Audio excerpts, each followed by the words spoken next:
Assalamualaikum warahmatullahi wabarakatuh. Perkenalkan, nama saya Ana Nuki Ahdana dengan NIM T201871115.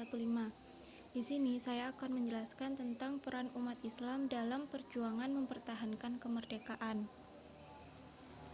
Yang pertama, perjuangan kerajaan-kerajaan Islam melawan kolonial. Dimulai sejak awal masuknya bangsa Barat dengan pendekatan kekuatan yang represif atau bersenjata, maka dilawan oleh kerajaan-kerajaan Islam di kawasan Nusantara ini.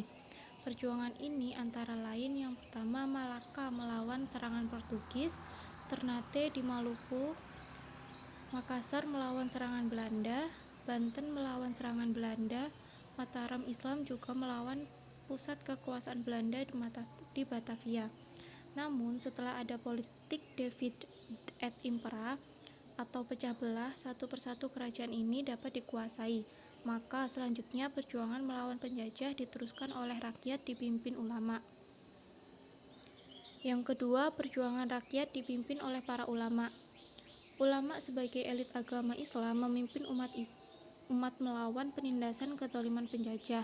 Sejak dari Aceh muncul perlawanan rakyat dipimpin oleh Tengku Cikditiro, Teku Umar, Cut Nyak-din. Lalu di Sumatera Barat muncul perang Patri dipimpin oleh Imam Bonjol, perlawanan Kiai Haji Hasan dari Luwu, gerakan Gunawan dari Muara Tambesi Jambi, gerakan Tiga Haji di Dena Lombok, gerakan Haji Aling Kuning di Sambiliung, Kalimantan Timur, gerakan Muning di Banjarmasin, gerakan Rifaiyah di Pekalongan, gerakan Kiai Haji Wasid dari Cilegon, perlawanan Kiai Haji Jenal Ngarip dari Kudus, perlawanan Kiai Haji Ahmad Darwis dari Kedu, perlawanan Kiai Dirmejoyo dari Nganjuk. Dari perlawanan itu, sesungguhnya pihak Belanda sudah goyah kekuasaannya. Oleh karena itu, mereka kemudian mencari jalan lain, yaitu mengubah politik kolonialnya dengan pendekatan welfare politik, yaitu politik kemakmuran, untuk menarik simpati rakyat jajahan.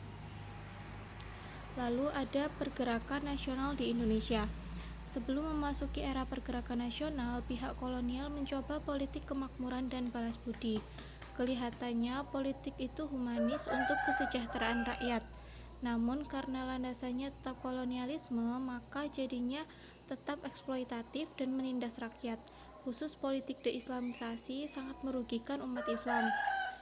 Itu karena memecah umat Islam jadi dua dikotomi abangan dan putihan, membenturkan ulama dengan pemuka adat.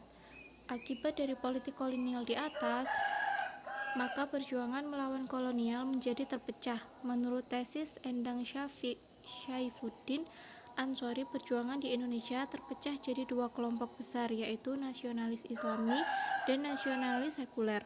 Kondisi inilah sampai sekarang masih tampak dalam dinamika perpolitikan kita. Lalu yang terakhir yaitu peran umat Islam dalam perjuangan mempertahankan kemerdekaan. Dalam perjuangan mempertahankan kedaulatan Negara Kesatuan Republik Indonesia, umat Islam punya peranan penting.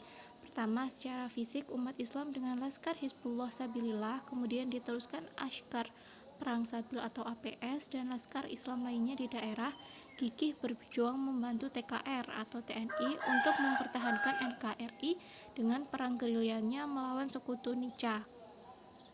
Secara fisik pula mereka melawan pemberontakan Partai Komunis Indonesia yang dipimpin oleh Musso dan Amir Syarifuddin yang akan menghancurkan NKRI dan akan membentuk pemerintah komunis Indonesia, menjadi bagian satu satelit dari Komintern, komunitas internasional yang berpusat di Moskow, Rusia.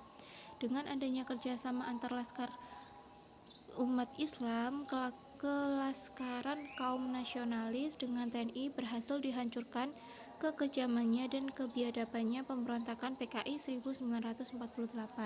Sekian dari saya, ada kurang lebihnya mohon maaf. Wassalamualaikum warahmatullahi wabarakatuh.